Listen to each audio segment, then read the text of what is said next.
En Tunisie, cette année, on célèbre un anniversaire historique, 70 ans depuis la promulgation du Code du statut personnel. 70 ans d'un texte qui a changé le destin de générations de Tunisiennes. Un texte qui a fait de leurs droits une référence bien au-delà des frontières du pays.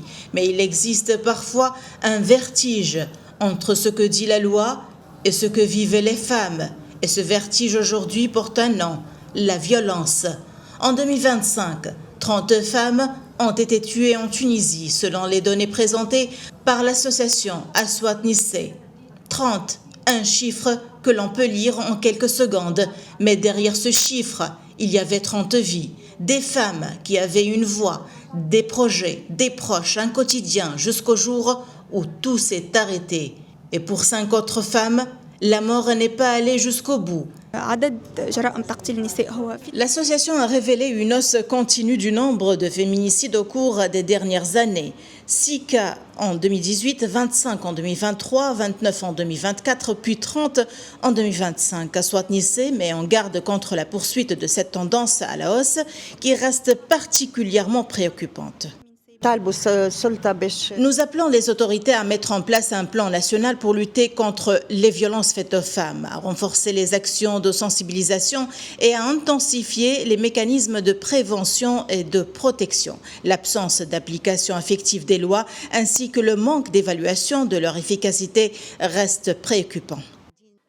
La Tunisie possède des lois, des institutions, des décennies d'acquis, mais face aux violences faites aux femmes, la bataille se joue souvent bien avant le tribunal. Elle se joue au moment du premier signal, la première menace, la première agression, le premier appel à l'aide.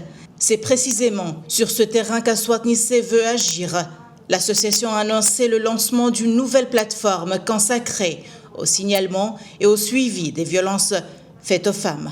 Donc je pense que cette initiative va nous permettre d'abord de vulgariser quelque part ce crime contre les femmes, parce qu'il s'agit bien d'un crime, mais aussi de contribuer à minimiser ou à diminuer ce genre de crime dans notre société. Cette année, la Tunisie regarde 70 ans d'histoire, 70 ans de droits et d'avancées pour les femmes.